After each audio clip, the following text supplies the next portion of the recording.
But layoffs have always been happening. I think people need to understand that it's just because of the element tied to, yeah, and yes, you are cutting workforce, like there's no denying it. It is cutting workforce. People in the organizations, leaders are moving towards AI chatbots, AI related, call center supports, AI related um, uh, workflows that can eliminate so many jobs.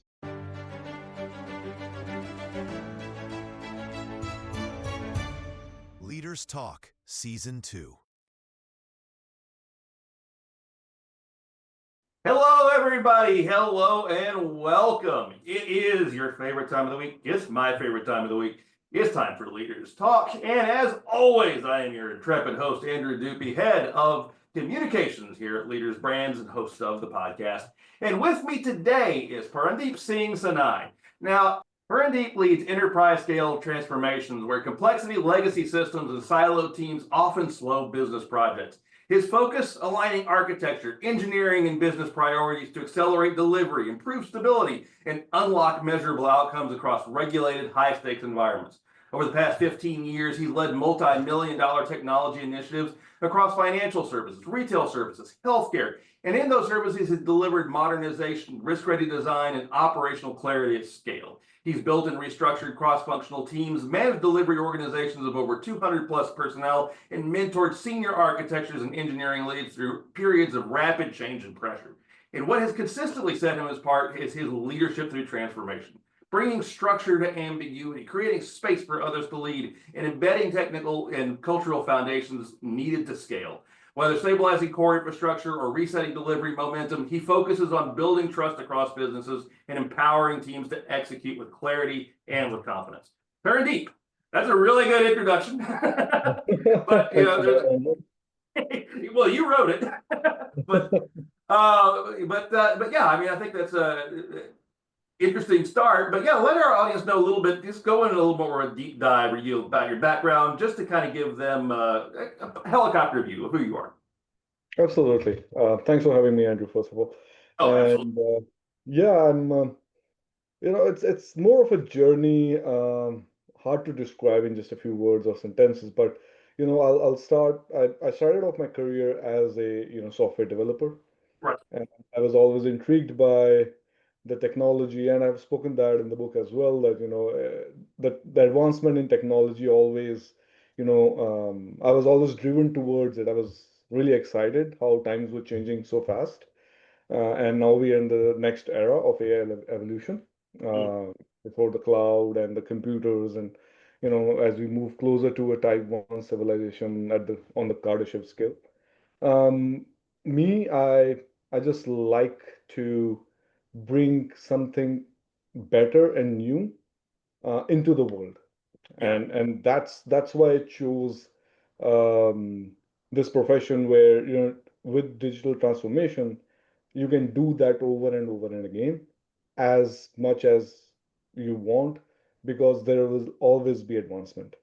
We will Mm. always move towards advancement, and that's the reason why I chose to be in the tech space for the last 15 plus years. I've helped out organizations that have been using legacy systems, or they're operating in silos, helping out use their resources efficiently, Mm. put it like that, and make sure how to adopt something new. So how do you change the mentality of the resources in the organization when you're trying to bring something new in?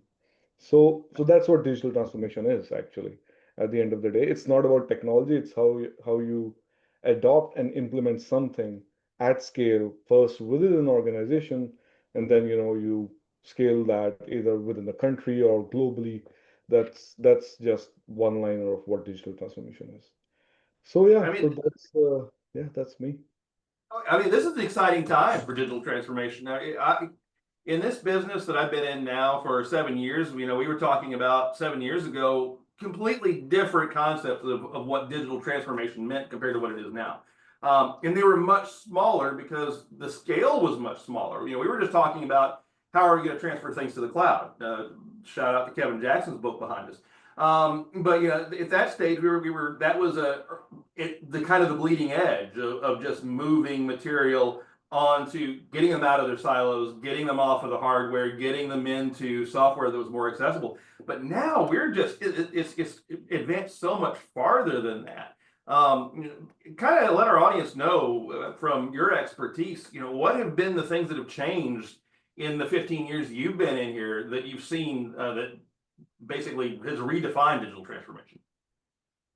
Absolutely. So I can go back even to my childhood when we used to play, these Nintendo games, and then first that changed Oh yeah, to, I was there. and we used to call, oh, CD games are out now, right? And Mm-hmm. there's a CD and you play that, and then, computers came in. Of course, my father was always a geek himself, and he brought in a computer way before others in my network or even in my school had. So I was kind of privileged in that sense, to, always be ahead of the curve with technology. So I saw floppy disks. We used to use floppy disk to store something, and then by the time I passed out of college in 2010, we had cloud, Google Drive, Facebook was off the charts, and so I started my career in that era. When we moved to how everything was just changing on a daily basis, and it has just picked up the pace from that. It hasn't slowed down. It's gonna go way further than that. So so me i, I started off coding. I was not a coder. I didn't do my bachelor's in IT. I actually did it in electronics and communication. So but I always wanted, to understand coding. I loved coding just for the passion of it, and I tried that on the side. I excelled it in it.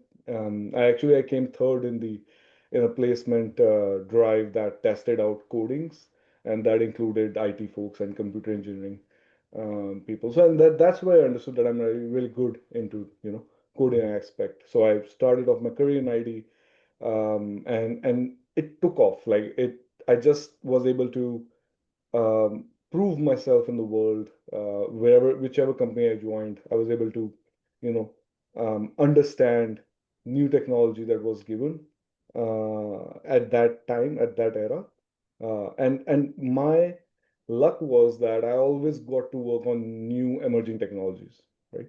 So that's what my pattern became. That whichever organization I went, I got to work on something that was new, cutting edge, that was, just a couple of years old, maybe. So, um, so yeah, that's set the pace for me. I saw how people reacted when, the practice head would try to bring something new, and how actual digital transformation I saw from developer to a leader is how do you enable people's mindset around it. Actually, it's all about that, right? So even when we are talking about AI, and it has become buzzword, although we Oh, just have LLMs right now, and we have agents. It's all about agentic architecture. um, we are still way far back where these LLMs could be driving autonomous actions based on, the voice inputs. There are simple actions available today, of course. You can order something out with your voice calls. You can have a large data retrieved from a large data set based on your commands. But true digital transformation in the space of AI would be, you actually have robots living with humans, and we might call them humanoid, right? So they would mimic the intelligence of human behavior and actually do things, not just in a software mode, but software combined with hardware to actually drive the benefits. We have the cars available today, Tesla and others, that are autonomous driving, but it hasn't gone beyond the regulatory aspects of the countries that we are implementing in. Like, for example, a Tesla may not work in a third world country where the roads are not properly defined, where you'll have issues with the traffic going in 360 degree all the time.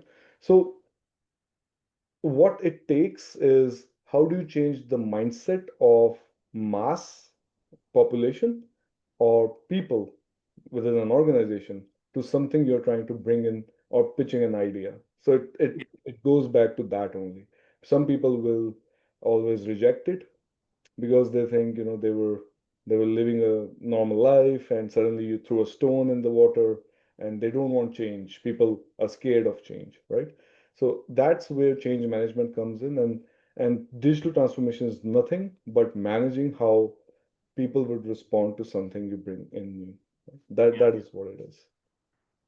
And I imagine it's becoming more difficult. I mean, I grew up, I believe we talked about this when we actually had our pre-interview in Dallas. My father worked for Control Data, and at that time, digital transformation meant, what he worked for the Dallas Cowboys, he worked for the Dallas Police Department, just transferring their physical material, that they'd written down onto data. And that was digital transformation at the time, moving it to magnetic tape, moving it to those kind of servers. That was a thing that really decades of that. We it just got smaller. We went from the big reels to the large floppy disks to the 5 1/4s to the 3 1/2s, and then finally onto hard drives. But now things are just progressing so much more rapidly. I mean, again, not more than 5 or 6 years ago, we weren't looking at AI. We weren't thinking that you were going to have necessarily a co-pilot that you could talk to. I mean, Right. we're in Star Trek now. You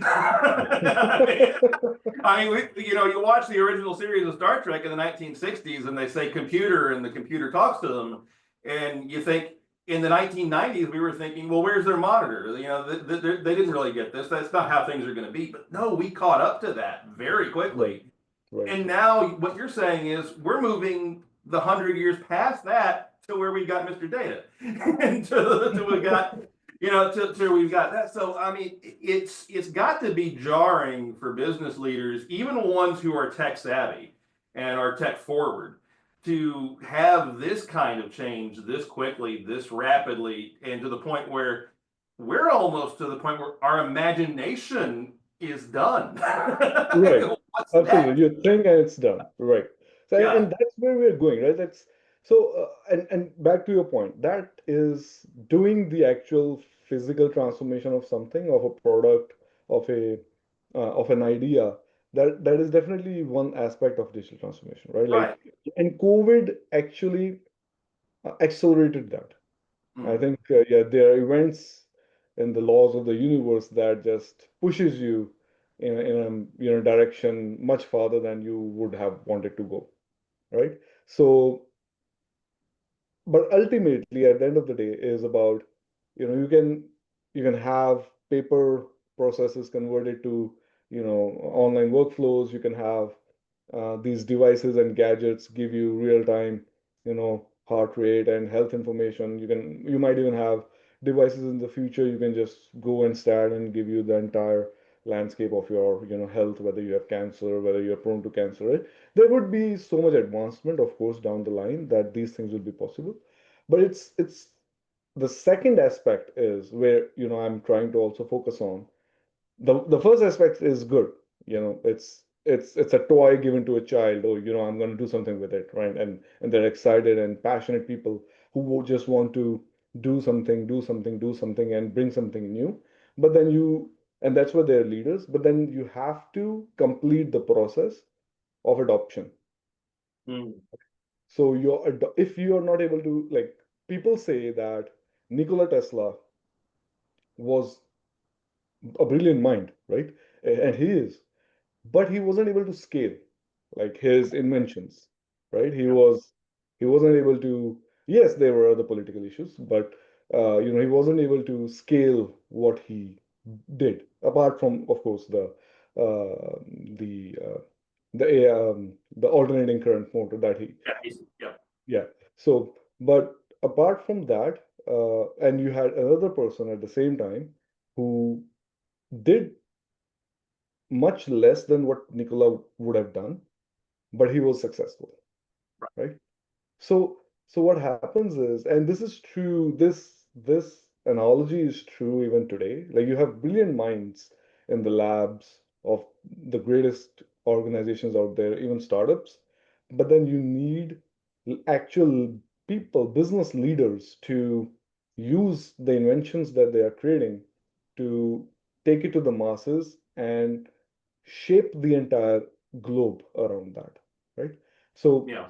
so some people are really good with just going deep into technology and, they may be brilliant minds in the world, but then how do you enable that to so that even a normal person, sitting in a cafe is able to say that, okay, I'm part of this digital transformation.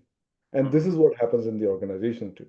You can think something in a silo, you can think something at a very high level, but I consider a company to be, fully on the digital transformation journey when they have adopted it fully in the organization. Mhm. And I have stories, I can say I've been part of a digital transformation that, you always don't have successes, you also have Right. some learnings, right? And I had a few learnings myself, and that's why I've mentioned about that in the book as well. Why sometimes it's not the minds, it's the people who are resistant to change can halt the digital transformation in the organization. So it's really organizations need to understand you need to take care of that ahead of time Mhm. rather than in the middle of it.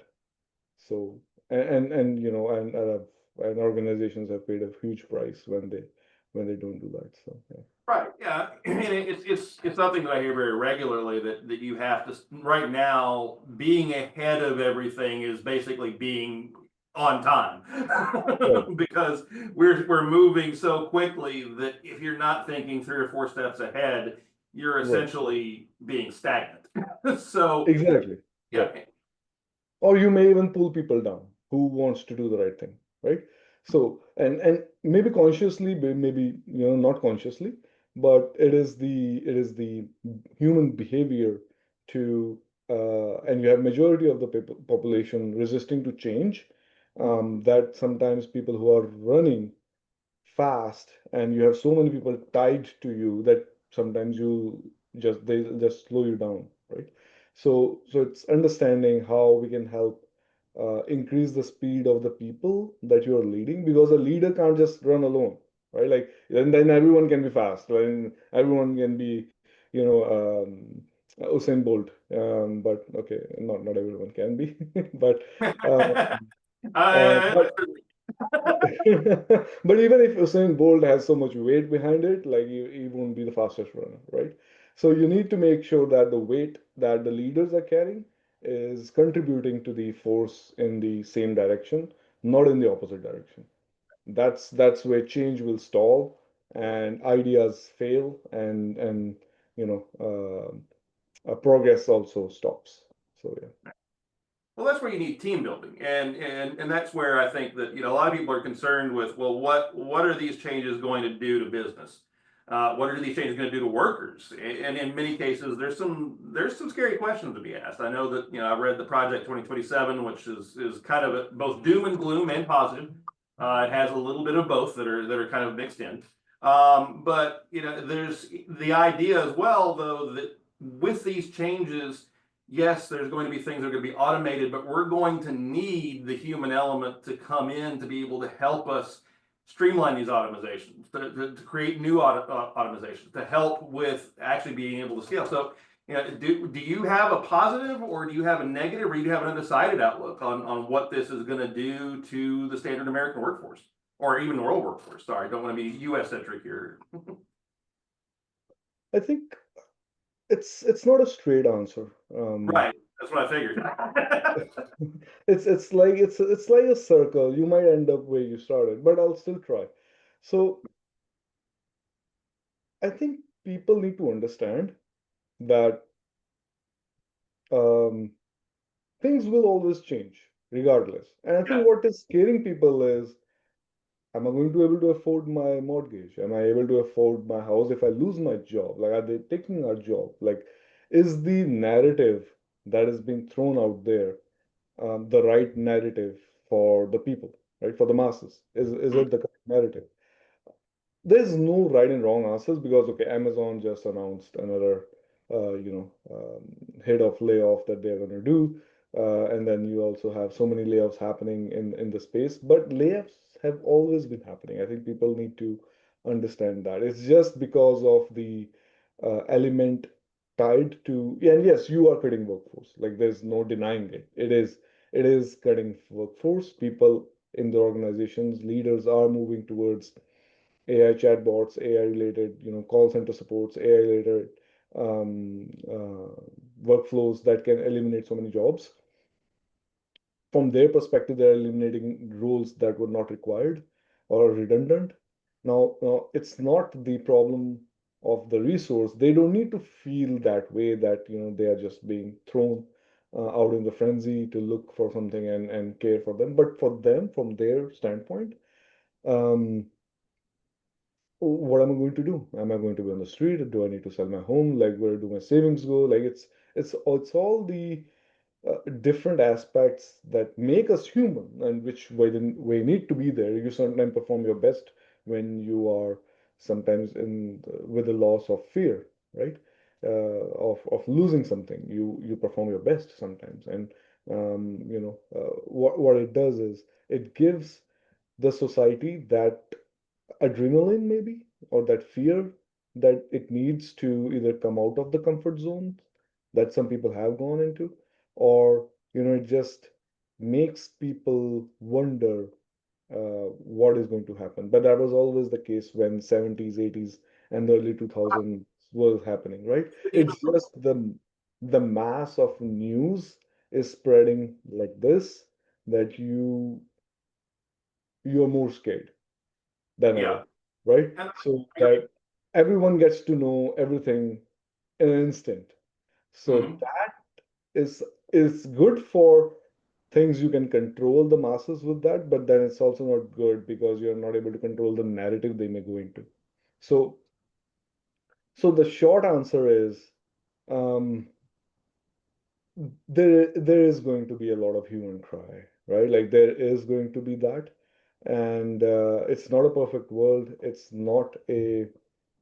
Um, it's not a fair world either, right? So I think people, and that's what, and I lead by example. That's what I do. Like what I did is I was in love with the financial industry and I wanted to understand the insurance industry a little bit more. Although I'm a technology leader, I'm actually going to join an organization as a VP of technology in the next few weeks. Um, but what I do is, and what I would suggest is to have some sort of a passion career as well on the side. And I would love that people should have their passion in the job. But if people want some sort of, psychological safety, I don't know if that's a word you should even use. I feel that, it just takes out the survival instincts of a human. We are becoming too soft these days. But, anyways, the psychological safety, people should diversify their uh, portfolio of both income and investments, right? So that it's easy for them to look back and say, okay, I do have some sort of a backup, right? And I have something to do even if I lose my job.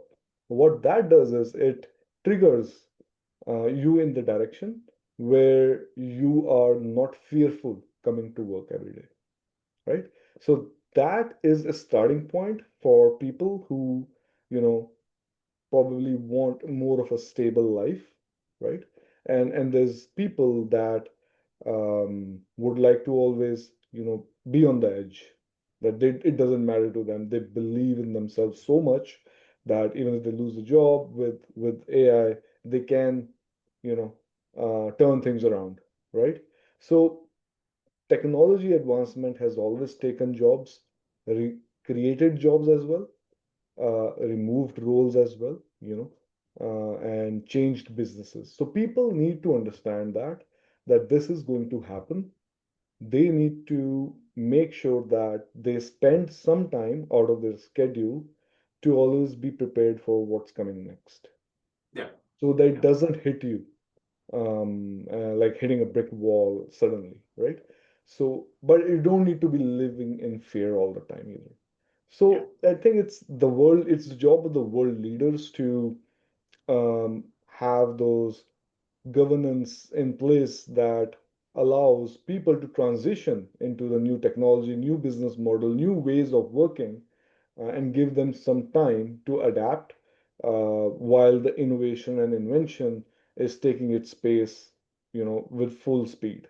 So it's two different worlds, and if we think about every human being carries a universe in them, it's like that's why it's infinite universes within the planet. I consider that.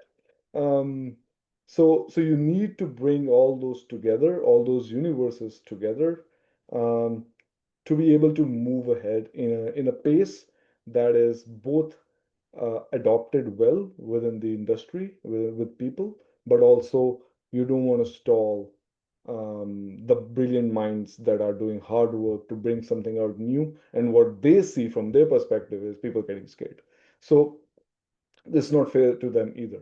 So it's an ecosystem, right? And people need to be part of that ecosystem, and and just wake up every day, you know, thinking that you're either going to do something new today, learn something new, and that helps to change the brain a lot, to be honest. I think that's what helps. If you Yeah. read a little bit every day, it's your brain changes. Over a period of 6 months to a year, you will notice significant change in your own thought process. So yeah, Yeah.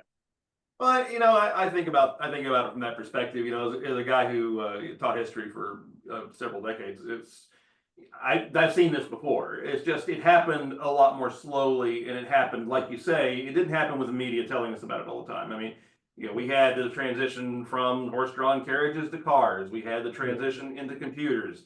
The typists and that were working on typewriters had to go into different perspectives. Yeah, the Connecticut Leather Company became a video game manufacturer called Coleco. I mean, they survived before, and I feel like you that with the right kind of mindset and training, you can survive now, and that these kind of changes can help us and can actually be things that assist us in figuring out what we can do, which is unusual compared to the previous because our new automobile wasn't going to tell us what to do, but AI might absolutely. have alternatives that it can come up with that we don't even think about once it's developed to that point.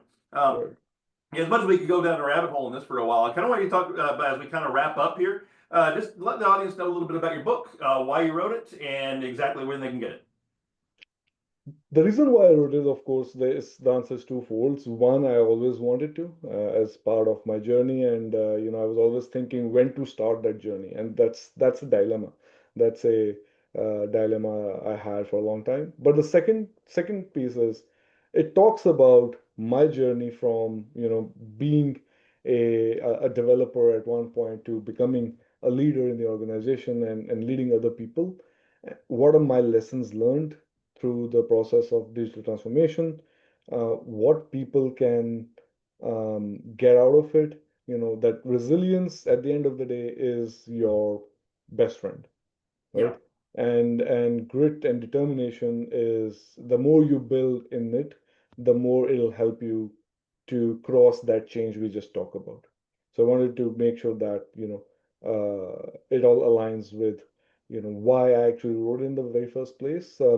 It doesn't talk too much about all the successes, but I've even talked about some learnings that I had from one of my digital transformation journey, and what not to do moving forward, of course. How make sure that people can learn something from it, and how you can achieve uh, something that they really want to do if they set their vision on it. It's not a one day thing. You can't just wake up and say, I just want to be something. So it's more about, it talks a little bit about the micro habits that I have incorporated in my life and that help me to move in a certain direction with clarity and determination. And I think it'll help people understand how to build those habits in their own life and move in the direction they want to go. It'll provide them clarity, of course. Fantastic. And how can our audience find out more about you? Well, of course, you can search me on LinkedIn. That's my one-stop shop. And you can reach out to me, set up some time with me if you want to, because I'm also a financial advisor with the World Financial Group. Although they rather want me to use the term insurance advisor because I don't have my CFP yet, so I can't myself call a financial advisor. But but yeah, that's a place people can reach out to me. I can talk to anyone that reaches out to me for any help, guidance, coaching, mentorship, and I learn more from others than I actually learn myself. That's let our audience in you in a little secret. That's why I do what I do here. I have 7 years of picking brains, and I enjoy doing it all the time. Amazing. Well, ladies and gentlemen, those links are down below. Go ahead and follow that. Parandeep, we'll probably have you back on soon. I mean, I want to kind of revisit this because this is a big subject, and I don't think it's coverable in one episode. So Absolutely. yeah, we'll look back, have some time to get that out and have people read it, and then we'll come back and revisit. Absolutely. Thank you, Andrew. Thank Have a good you. day. Bye. Great. Thanks for being here.